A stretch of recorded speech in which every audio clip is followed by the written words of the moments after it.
Hey, I'm Mark, and this is Anna. We're glad you're joining us today. I'm a licensed marriage and family therapist. I work with people in all aspects of life, relationship, individuals, anxiety, depression, but a lot of relationship work, which is why I'm here today. And I'm Anna, and I'm a divorce coach. I work with individuals who are either contemplating divorce, who are going through it in the middle of a divorce transition, or those who are through a divorce and working through the pieces that come after. So, co parenting, dating after divorce, maybe changing jobs or transitioning back into the workforce if they've been out for a bit. And so, we wanted to share today a little bit about a tool that we've collaborated on that we feel is really helpful for individuals and couples as we think through what are the pieces that really make a relationship work. Mark and I are engaged, we're getting married this fall, and so we just spend a lot of time personally and professionally thinking about what are the core values and relational needs of every individual and how do they match or line up with their partner or prospective partner. And there's just a lot of wisdom in thinking through being introspective. What are your needs? How do they potentially complement or not complement people that we're in partnership with? That's right. So, yeah, this tool is literally professionally tested. I've been using versions of this for years and personally tested that we've literally walked through it and used it as a tool to curate our relationship so far. Yeah, that's right. All right, well, we'll get into it. There are 8 relational needs or core values that we've identified that time after time in working with individuals and again with ourselves have just come up as really critical focal points in a relationship as individuals are navigating figuring out partnership in the most ideally harmonious way possible. And so the first relational need is need for affection. And so what does that mean? It means little touches of affection throughout the day, maybe words like I love you, little gifts, notes around the house, touches like a back rub, things that don't necessarily lead to sex, but are just like moments of affection, of saying, I see you, I know that you're here and you're present, and this is a little way throughout the day I want to be in connection with you. It could be tone of voice, an affectionate tone of voice. It could be helping your partner with little problems throughout the day, maybe helping them troubleshoot something in a way that feels and is received as affection from the other person. Yeah, and what I love about this tool, and I'll add to affection here in a second, is the notion that everybody has sort of a range of these values inside of Hmm. them. And so I like to, well, the worksheet that we'll be able to find on our website and use it is basically a scale between 1 to 10. And so individually, you go through and you rate yourself and say, how important is this felt need? How important is this core value to me? And yeah, it's kind of a culmination of a number of tools that we've sort of cherry picked and evolved and used from other great minds over the years of relational theory, and basically say, okay, here's a blanket sort of relational list of needs, and everyone has a version of their connection point with it. So what I love about this tool is it really causes somebody to reflect on their highest relational values. And so where one person might be really high on this score on this particular category or value, someone else might be low, and knowing that your primary need sort of receptors are in that certain category, it's important to know that when you're trying to connect with somebody else to see where theirs is. So that's sort of the template that we'll lay out as we go through each of these. Yes, great background, babe. Cool, thanks, babe.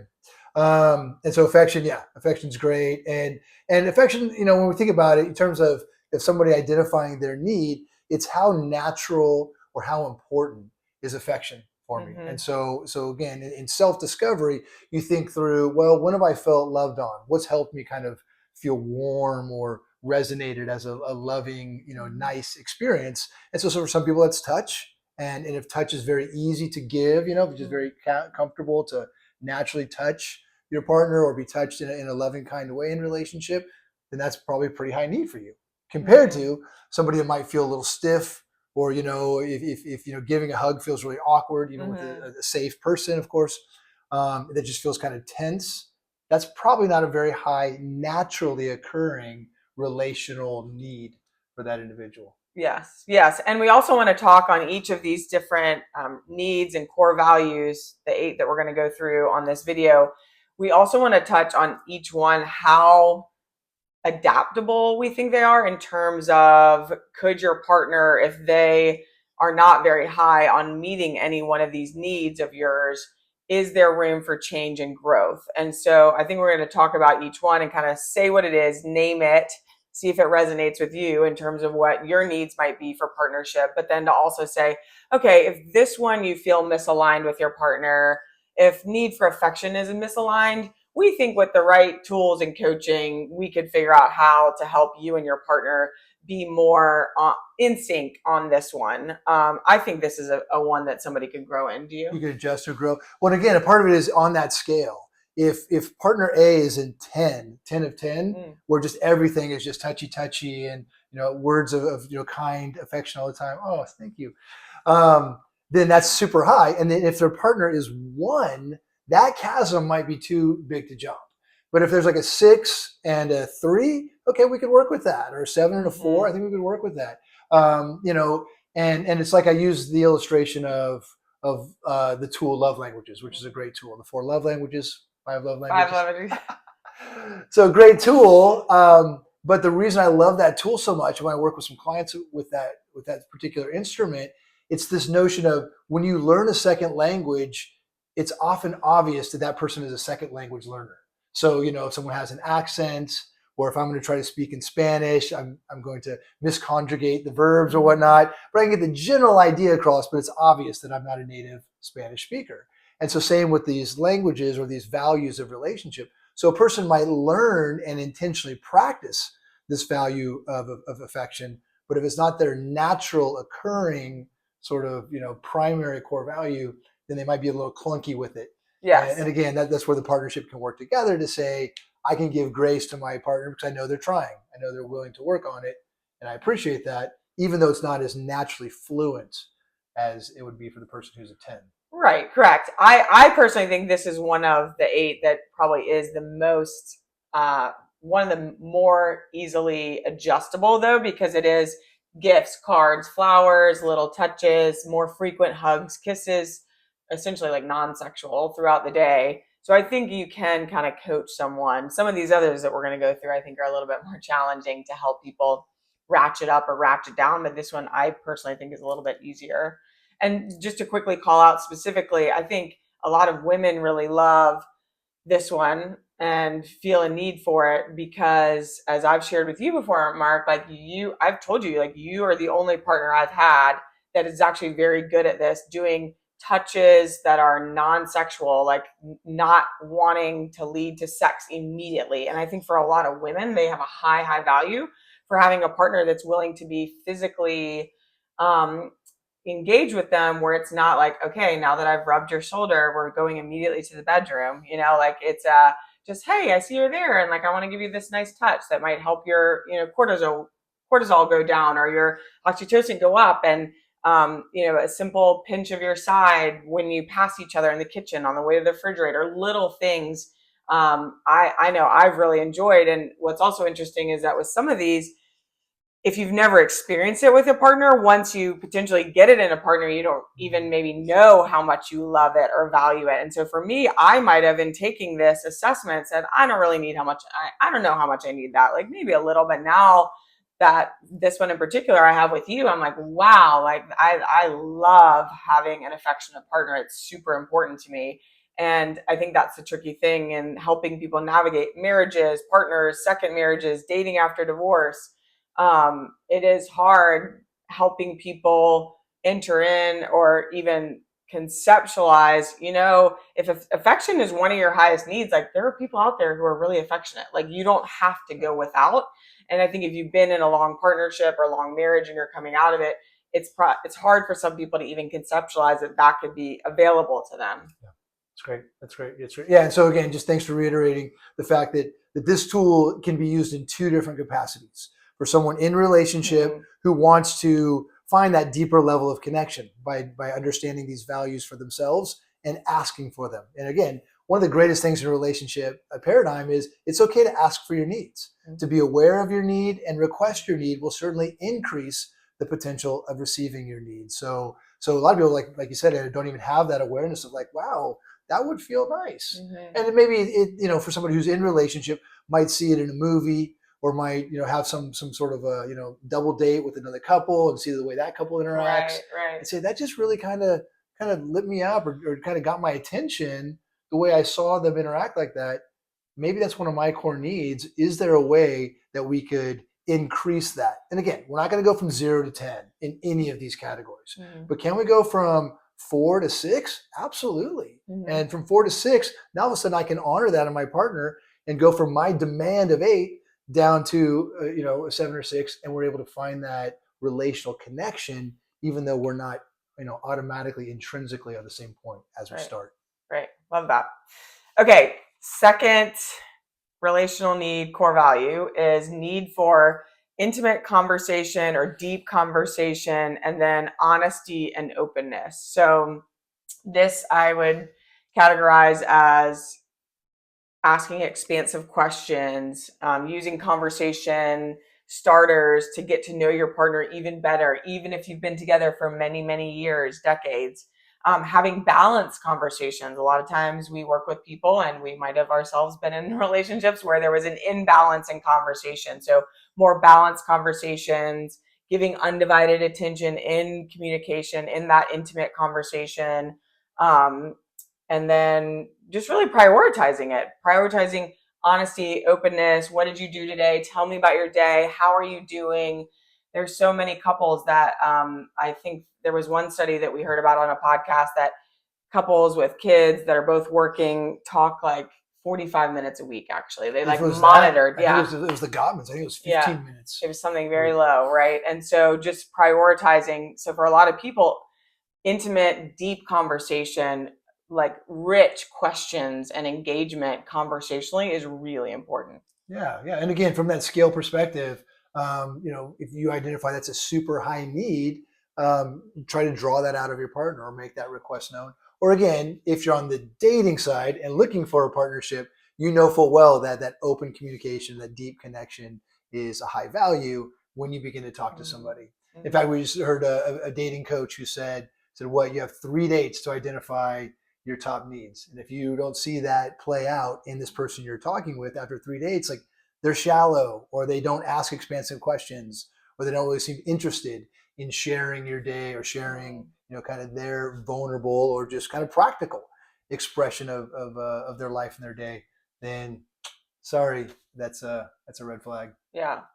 How do you think, Mark, on this one, how adaptable do you think someone could be if conversation and asking deep questions and kind of showing your partner that you really are interested in their day or knowing them more, how easy or hard do you think it is for people to flex in a stronger way on this one? Yeah, I would suggest probably higher even than affection, in my opinion, because the notion higher ease. Oh, okay. I think it's easier in this way. If you understand the motive, and so essentially this is a gateway to intimacy. To know that by me sharing with my partner what might seem like silly, minute, details of my day, that in my logical brain that might feel like, why does she want to know about the traffic jam or the interaction I had, at the office, or whatever it might be. But what I'm doing when I do that, and if I can, help someone understand that, it actually is increasing intimate knowledge. And we think intimacy is just these sweeping gestures of intimacy, of romantic lovemaking, these sort of things. Intimacy is, I know you. And the more I know, or the more you share with me the intricacies of your day, folks you're interacting with at work, or minute details when you had this or that happen to you, that's giving me a deeper insight into your experience. Therefore, a step towards more intimacy, which again is a lovely thing. Anyone who's interested in wanting to curate a good relationship would say that's worth me learning, and then we can very clearly give basically a guideline. Ask these questions. Here's 5 questions to ask. There's all sorts of little like question card games or question apps to simply say, by inquiring this with your partner, you'll increase that intimacy. That's pretty high motivator. And so I think that's doable. Yeah. And the Gottmans talk a lot about asking couples who ask each other expansive questions has been a key indicator of success of relationship over the long haul. And what they mean by expansive is something that isn't answered in one word, right? And isn't a 1-sentence answer. And then also potentially if the person gives a one word or one sentence answer, you go deeper, you probe deeper. So I've heard Julie Gottman on a podcast talk about, if you say, what's your favorite color? And someone says red. Well, what do you like about red? How does it make you feel? What does that elicit for you, the color red? And why do you like it? Kind of really probing deeper, to your point, Mark, of like really wanting to know someone. And that's just one of the best feelings we can have in this human experience, is feeling like we're known and feeling like people care to know our inner workings and what's going on inside of our minds and our souls. And so expansive questions has been something that the Gottmans have talked about for a while. And I think that falls squarely in this kind of need or core value. But then also Esther Perel talks about curiosity, and I think that would fall in this as well, this one around like never feeling like you fully know your partner, that you've always got to have this curiosity about this person sitting next to you in the car, at the dinner table, in your bed. Like, I don't ever want to get to a point where I feel like I fully know you, that it's just over and done and like you are who you are. I hope you continue to change and adapt and grow throughout life. I hope I do, so that we're in this constant dance of trying to get to know one another and staying curious about your partner. And so, I will say, for fear of going too gendered here, typically women are better about, stoking intimate conversations or asking questions and engaging and pulling men out. And I have seen, this is a little bit more challenging for men oftentimes to ask the expansive questions and to kind of, draw a woman out in particular and really make her feel like you care about her inner workings and wanting to know her. It's not across the board, but it's definitely, we've seen this be a little bit more challenging for men than women. Yeah, that's fair. That's fair. Yeah, and again, like I said, I do think there's a skill or talent involved that someone can learn it, even though it may not be naturally or intrinsically automatic to them.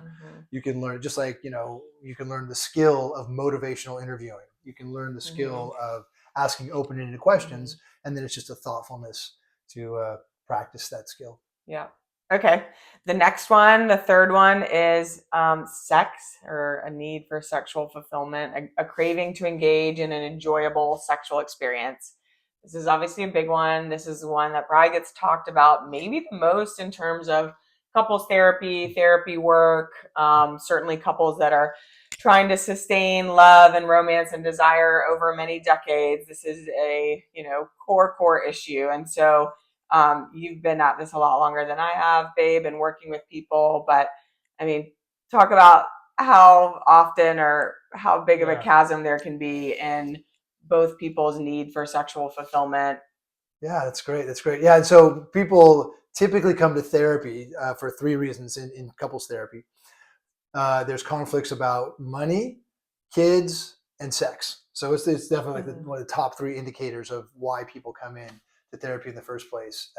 And yeah, again, on that scale of 1 to 10, I've seen just extreme chasm, extreme difference, polarization even, and it's very difficult. It's very difficult when there's just what feels like a intrinsic, quote, natural disconnect like that. And so to see folks kind of move naturally towards one another, it takes a lot of work. It takes a lot of work, and there's just a biological desire for sex. So somebody who just kind of feels sexual in their body, and then there's so much psychology, and so a person might actually have a higher desire for sex, or at least a natural felt need for sex, but not want to express it in a relationship because of resentment or irritants or woundedness of the past, even past in the relationship, let alone some maybe some painful points of trauma that someone might have brought into a relationship. So it's layered at so many levels, which is why I'm glad people go to therapy for it. I would love for more people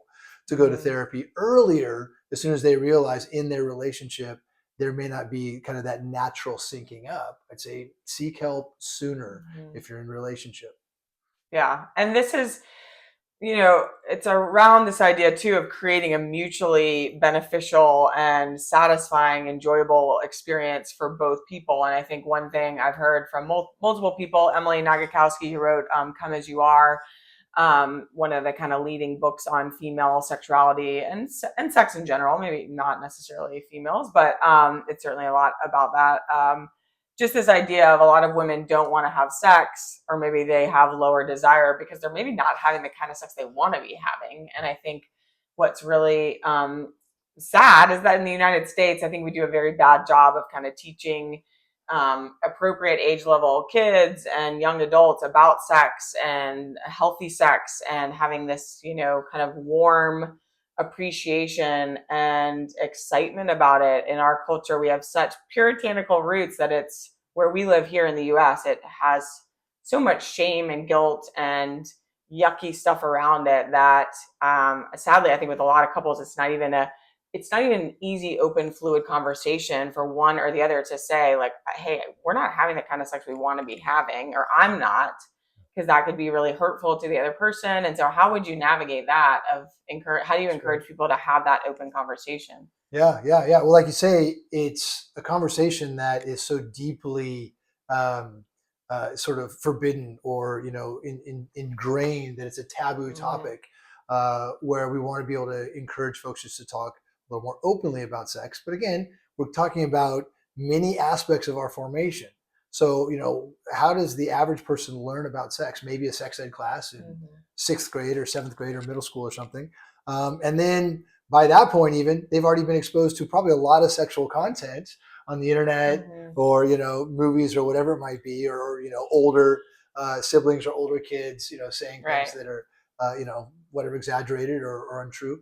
But point being, it's even adults who are grounded, healthy, mature adults might have an adolescent or even a pre-adolescent paradigm of what sex actually is. Right. So part of it is really kind of this rediscovery of when I say this is my sexual desire, my sexual fulfillment needs, is that based on the TV show I watched or the stuff I see on the internet, or is that based on just kind of an awareness of my body and kind of in a calm sort of intrinsic, Mm-hmm. peaceful way of identifying what feels good within me, within my brain and my body. Mm-hmm. And so there's a little bit of a kind of rescripting, and forgive me for going too psychobabble and understanding our deeper, psychological roots, but that's important because none of us are right here in this moment in our relationship, in the bedroom specifically, as all of a Mm-hmm. sudden adults. We have gradually been informed to what got us here in the first place. So Yeah. again, self-awareness, a willingness to have those conversations, which might mean a third party. So again, don't Mm-hmm. be afraid to say, hey, let's talk to somebody about this, or have someone who can help us mediate this, what feels like a difficult conversation for us. Mm-hmm. Otherwise, people just stuff it down, don't talk about it, continue to live with Mm-hmm. dissatisfaction because it's taboo to even bring it up in Mm-hmm. relationship, and they live dissatisfied or begin to find other expressions of how they can attempt to get that sexual fulfillment need in ways that aren't healthy for the relationship. Right, right. And I'll be curious to hear. I'm going to say something first, but then I want your thoughts on how easy it is to um, realign this core value or need of two individuals if they're really misaligned in a relationship or a marriage. Because I will say in my work, I often tell clients who come to me in the divorce contemplation phase, they're like, "Oh, I'm thinking about it.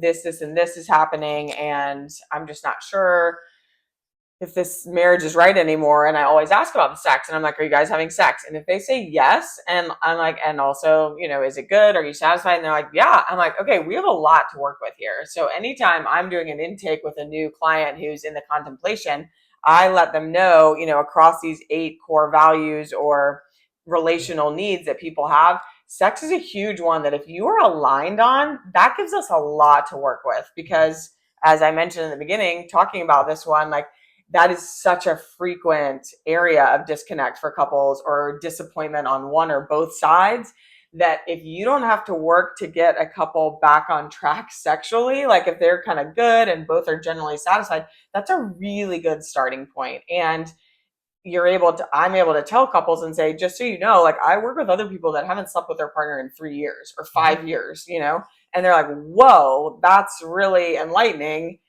If we are still doing good sexually, maybe we do have a lot to work with here. And so I'd be curious to hear. It's a hard, in my work so far, it has seemed it's a hard starting point if the sex is non-existent or if it's very challenging. It's a hard start.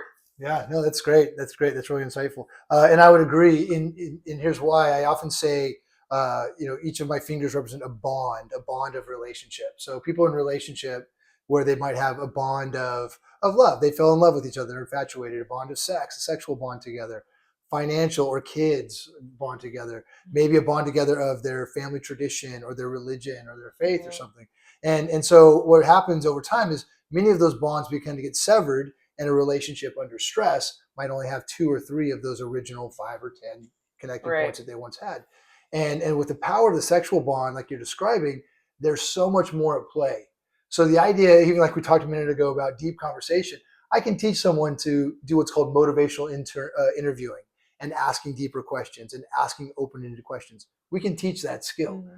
With the sexual encounter, the way you just described it, there's so much more at play with regards to biochemistry, our deep, like I said, early formative understanding of ourselves and our bodies.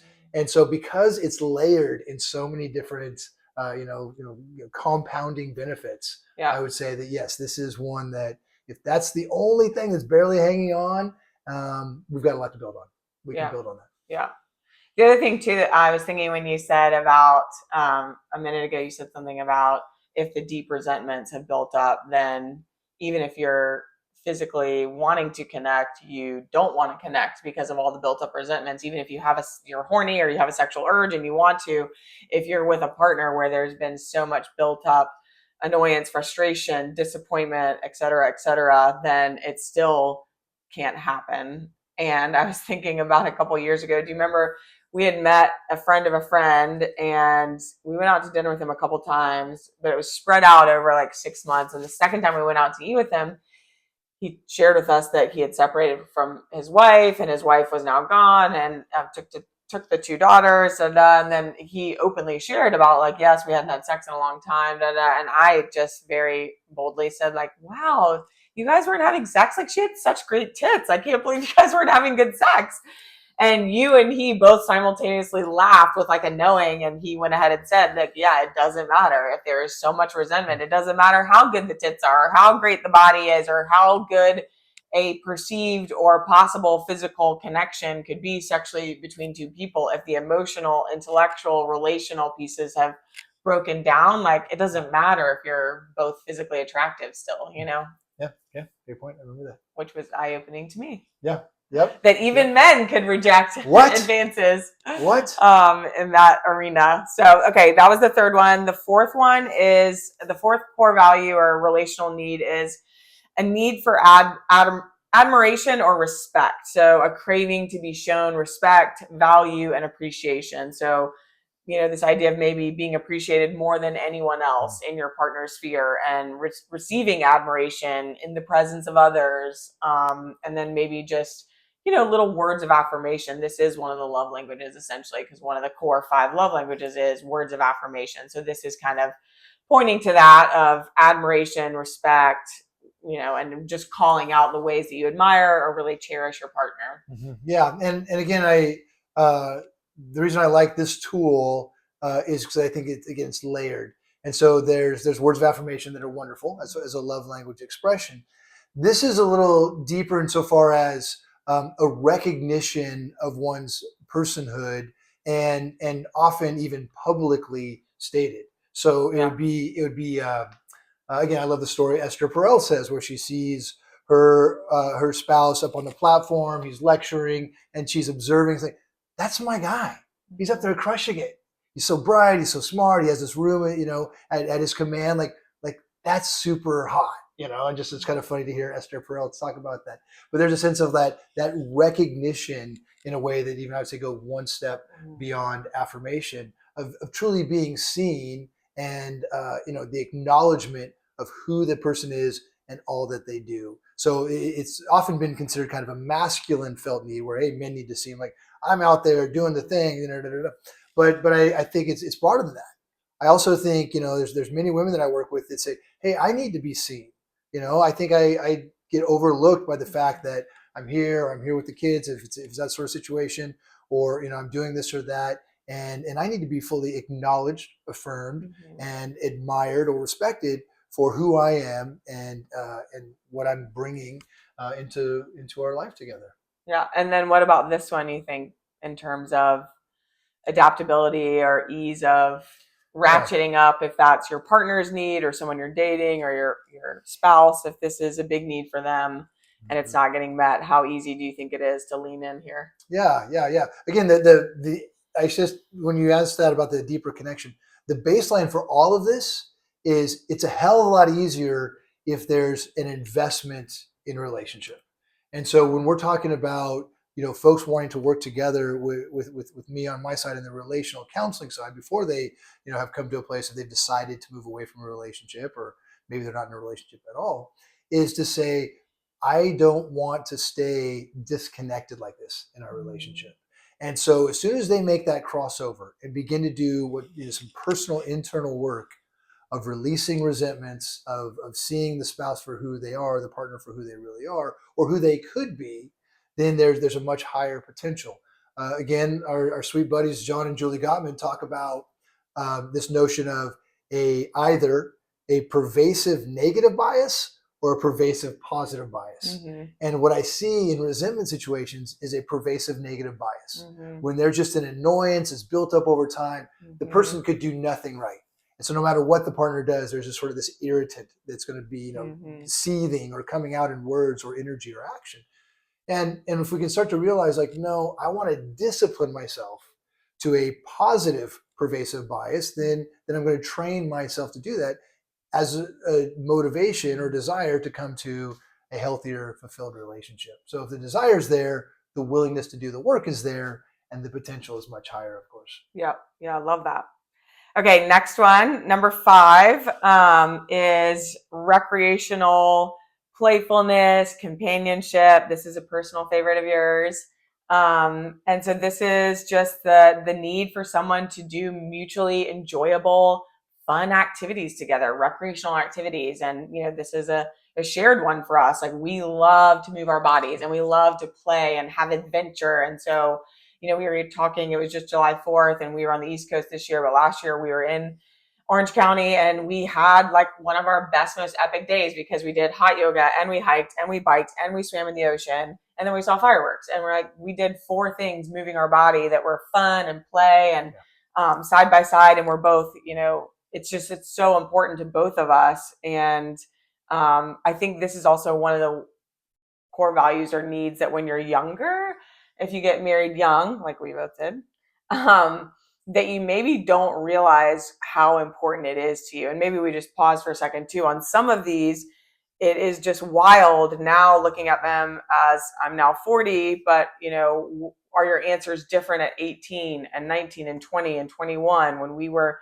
with our first spouses than they are today? And the answer is probably yes, because we didn't know ourselves or they didn't know themselves or we just couldn't. You just, when you're that young, you also can't anticipate how important some of these needs actually come to fruition in your day-to-day life or your month over month or year over year life of how do we like to do life together. And we would say that's actually, it is a huge benefit of partnering second half of life, of that you and I very quickly in our dating relationship realized, like, oh, we do life well together. Like, it's just easy and it's fun and our interests are really matched in how we spend our free time, which is a lot of play and moving our bodies. Yeah, that's great. Yeah, so again, in using this tool as a way of saying, what am I looking for in a partner? If that's a high need for you, if you're at a 8, 9, or 10 on that scale, and again, may not have realized that. Or don't get me wrong, this is one of those things that I think couples make it work when there may be a strong polarization, where there's kind of a freedom to do kind of whether it's, again, forgive the stereotype, guys are out golfing, girls are watching reality TV or whatever the case may be.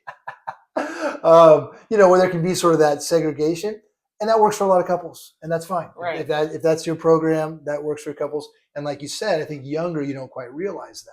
Later in life or second half of life, I had a much higher value to partner with someone that could actually be my playmate, actually my person I want to do these fun things with. So I love my buddies, don't get me wrong, but if I could go play pickleball with Anna compared to just hang out with my buddies, I'd rather hang out with Anna. And so there's a different sort of understanding, for me at least, that was a very, very high value in terms of relationship.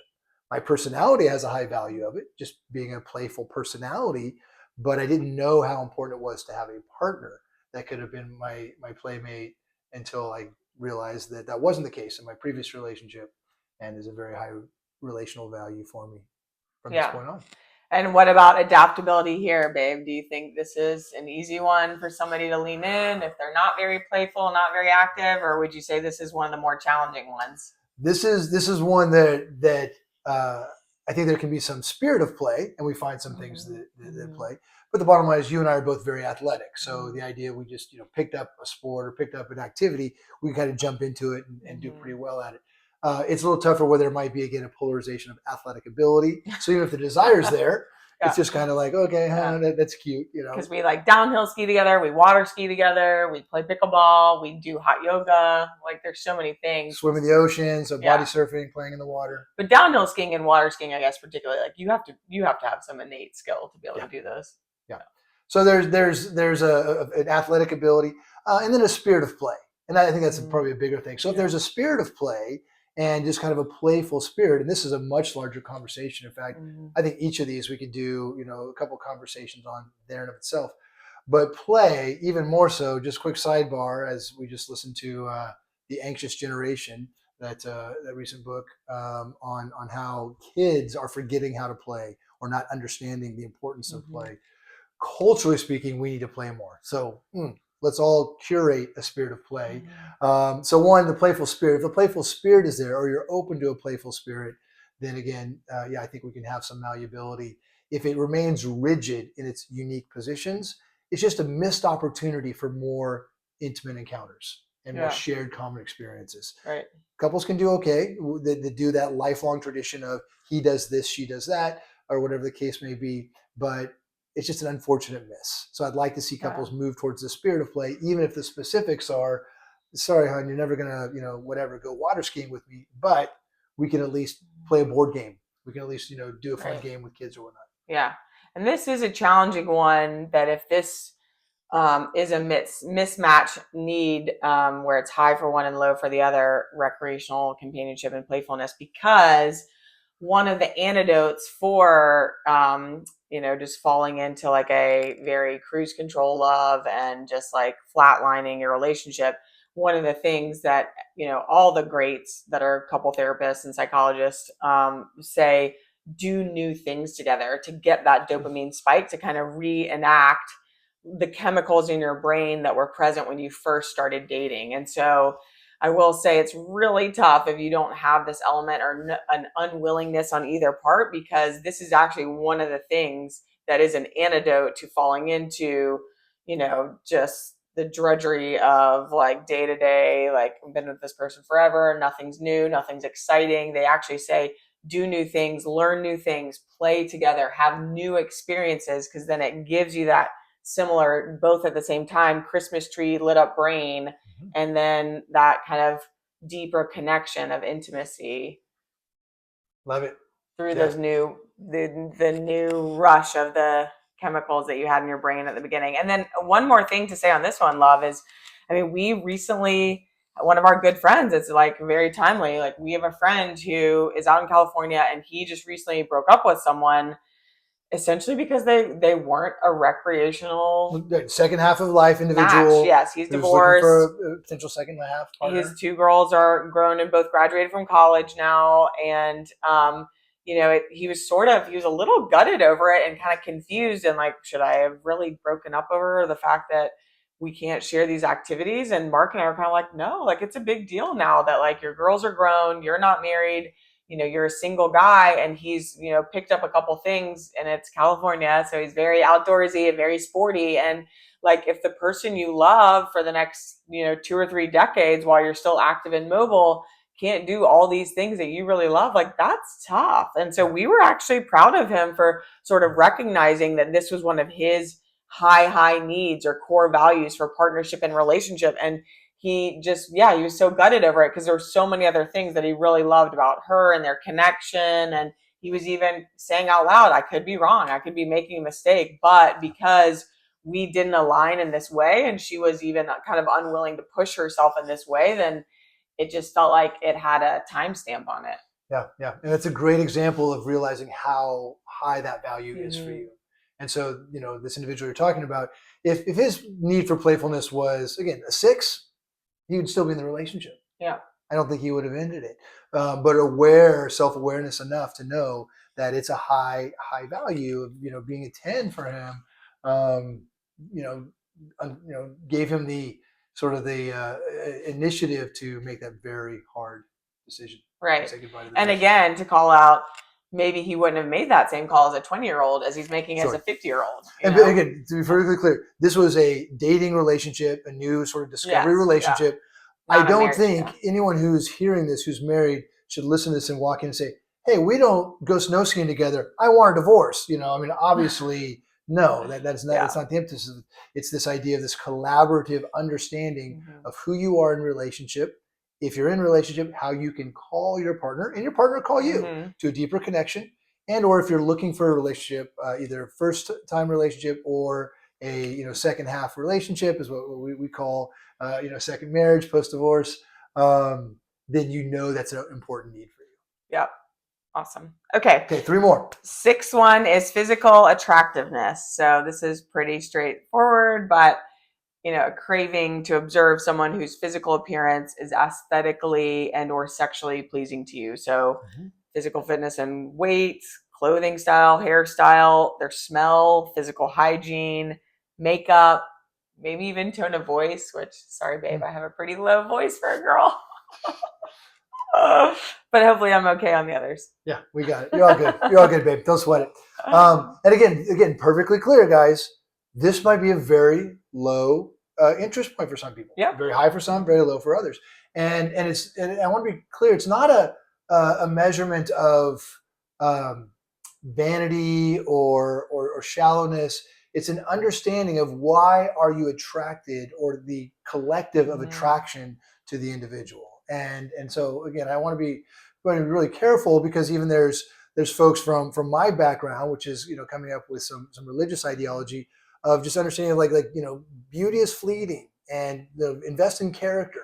By all means, there's a whole package here.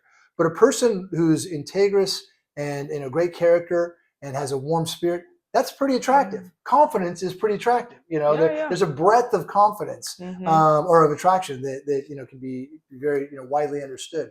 And so it's just an understanding of I'm aware that I invest in myself and how I present myself to the world, and I want a partner who does the same. And don't get me wrong, guys. There's times that I might be sitting in my office and someone's complaining about not dating or not finding anyone to date, but literally just have a spaghetti stain on their shirt, or just obviously no pretty simple things that a person could do to increase their sense of attraction, and then say take some investment in that. There's value in investing that. In another context, an author that I love, an old guy who's passed away, named Jim Rohn, kind of the success first personal development voice in the world, says the law of attraction, by his definition, is if you want to attract more things, be more attractive. And certainly that can be in how we physically present ourselves. And there's plenty of whatever the Brad Pitts in the world who are just sort of genetic, these sort of gods among us. But there's also just ways we can be more attractive by smiling, by combing our hair, by wearing a clean shirt, by putting on a pleasant sense of how you present yourself. Affect. Yes. Affect. So it can be a very broad definition of it. I don't want someone to hear this and say, well, I that'll never be me because of that. Every one of us can increase our expression of attractiveness to the world. And for some people, it's a higher value than others. Yeah. And this is one thing I love talking about with my clients who are in contemplation phase and wondering, just swirling around, should they get divorced? Should they stay? And I always ask, are you still attracted to your partner? And if they say yes, I'm like, that's awesome. We have a lot to work with here. Anytime somebody says, yes, I'm still attracted, that's a big deal. That's a really good foundational piece. Again, not on the sex. If the sex is there, if physical attractiveness is there, I'm really hopeful with my clients to say, okay, we've got a lot to work with, because a lot of these things are coachable, teachable. People can learn and grow in these relational need and value areas. And so I am always so excited and hopeful when somebody's like, yeah, no, I'm totally still attracted to my wife or to my husband. And I'm like, great, that's a great starting point. I agree. Yep. Awesome. Easily could build on that. Okay, number 7, domestic support. So this is kind of boring, but really important and something that lots of couples get hung up on. So the craving to receive help with household tasks and care of the children if there's children at home, but cleaning, laundry, ironing, household shopping, childcare, household maintenance, cooking, washing dishes, family calendar. Why are you looking at me like that? We recently got into a fight over this No, in not the last us. couple of weeks. We never have conflict. Uh, Yeah. so this is good for people to call out. Like if I, either in their current marriage or relationship, like this feels mismatched, like I need more help, or it's a high value to have a partner who's 50-50 with me in this. Because obviously we know with different gender roles over the years, historically, everything I listed off falls on the woman, every single piece of it. And luckily, it's a great time to be alive as a woman. Now the expectation is that more that both people are making money, and so both people need to be doing equal tasks around the house. And so we're definitely moving in the right direction. However, all the studies show that even still, with women in the workplace, women still end up doing more household tasks. So this is an important thing to stay aligned on, and making sure you're both synced on it and feel good about the current delineation or division of labor around these tasks. Yeah, that's right. Division of labor. The role that I use in my counseling is called role delineation. How do we delineate who does what and who's responsible for what? With a lot of our conversations being a part of second half relationships or second marriage or whatnot, one of the things about that is there might have been an extended time of living alone. So Right. I essentially was unmarried for 6 years in my adulthood, and within that, I did all the domestic obligations that fell into my life. And so within that, there's hopefully another level of maturity and partnership for couples that are having this conversation, or you're inquiring about this as you're looking for a second relationship, of saying like, I'm pretty self-sufficient. And so yeah, as a guy, in the stereotype role that you were just referring to, Yeah. I can do my laundry, I can buy my household obligations, I can cook, I can clean, I can do my stuff. So hopefully that then helps to have that nice bridged partnership, and it's not quite the dichotomy of 0 and 10 like maybe it was 2 or 3 generations ago. Right. And this is obviously one that has to be easy for people to level up in if this is a need that's not getting met, because it's just pretty clear. Like, you do the dishes on these days, or I'll fold the laundries on these days, or like you do laundry, I'll own dishes, things like that. Yeah, it's tough when I've seen folks who, again, we'll go ahead and call it out, play on a stereotype, where person's upbringing was completely catered to. So Right. that's a tough scenario where as a young child, you never had chores, you never had obligations, never had to make your own, do your own laundry, make your own bed, these sort of things. That's going to be tougher in your adulthood. Mm-hmm. And then that will unconsciously or unintentionally Right. default or be put on the partner who may or may not like it. Yeah. So if that is you, again, move forward in self-awareness to say, hey, I just know full well I grew up and my mom did everything, to make a generic statement. Then, okay, then maybe find a partner that enjoys doing some of those things, or be prepared for adjusting your expectations, your behavior, or prepared for conflict. Right. And that's true that some people just aren't as taxed by those activities. Yeah. I am very taxed by those activities personally. Yeah. Some people are not. I have many friends who are not. Doesn't bother them, doesn't feel like, death upon them to fold laundry and do dishes. And so that's an important thing to call out, I think. Yep. All right. The final relational need, core value, is financial support. And this is interesting. Again, this has changed in just recent years. It's rapidly changing, of someone's need or desire for the other person to bring a financial aspect or financial support to the relationship. And again, as a woman, I'm thrilled to say that this used to, once upon a time, be a deep need for women to have, as they moved into a marriage, a man that would provide for them. But now I think still some people that's something that's important to them, that they they want an equal financial footing to come in, or they are hoping that the other person makes more because they are in a field or a calling that doesn't make as much. And so it's an important core value or relational need for them to be with somebody who is more financially savvy or just more of a financial powerhouse. And so it's good to have the kind of expectation or kind of know as you're dating after divorce, um, and maybe as it even shifts in a marriage of like who has that as a high value, that their partner is the one that's a financial powerhouse or that they are the financial powerhouse. Yeah, no, that's great. That's great. I'd say these last two are kind of in that evolving, relational Mm-hmm. value, where from a traditional perspective, if there was one primary breadwinner and one primary, domestic manager, then those roles would be clearly delineated. And there's nothing wrong if that's your decision to be in a relationship like that now. Okay, Yeah.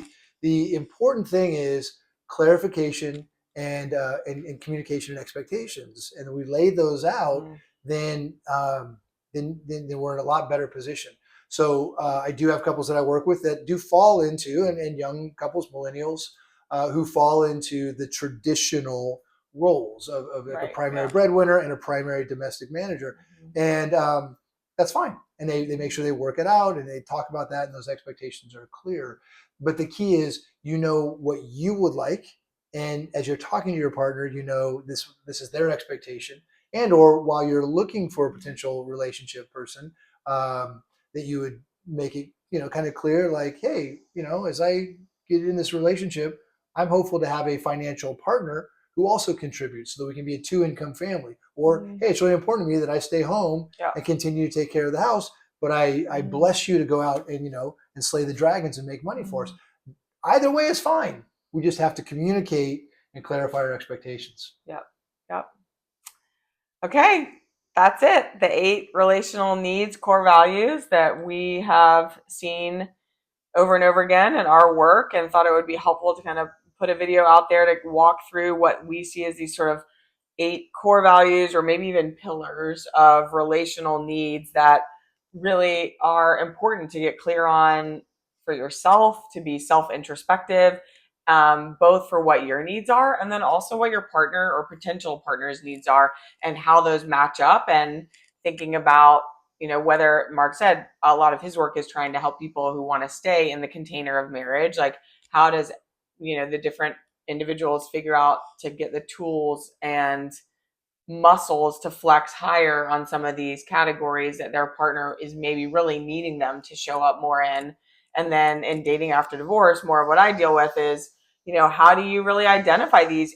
For yourself, to know yourself first as you're going out into the dating world and what's important to you. And then trying to see for your potential partners and, your second half of life partner, what are their highest needs? What are their highest values? And if you can find a match on, let's say, the top 4, like that's a really strong potential for a fun, amazing partnership. Yeah, I love it. We'll put links down below to both examples of this. Are one that's you use for self-awareness in seeking out dating, and the one that you can use to examine your relationship and know how to ask for the relational needs that you have in your current relationship. But this has been really fun. This has been really fun. Yeah, And if yeah. anyone who's watching this would like more one-to-one support, Mark's website is markhowerton.com. My website is annahowerton.com. We'll also link those below, and feel free to reach out for a consultation call or to try to work with us one-on-one, either with your partner or individually. We're happy to give you the kind of specialized support you need in thinking through these, because obviously every relationship is different, every person is different, and so you might have some really specific questions or things that you're coming up against as you think about these needs and how it is kind of manifesting or presenting itself in your life right now. So we'd love to work with you if this is of interest to you. We love talking about these things and helping people identify them, and then helping coach them and helping give them the tools that they need to grow in these ways, and or to just simply be self-aware. So reach out, and we'll also link to all of our socials down below. If you don't want to follow us for more content and tips like this, we'd love to see you there. Yeah, that's right. And we have to say always, if you like this, please hit subscribe down below. Make a comment for us. We'd love to engage with you in the comments, and we'll see you next time. Thanks a lot. See ya.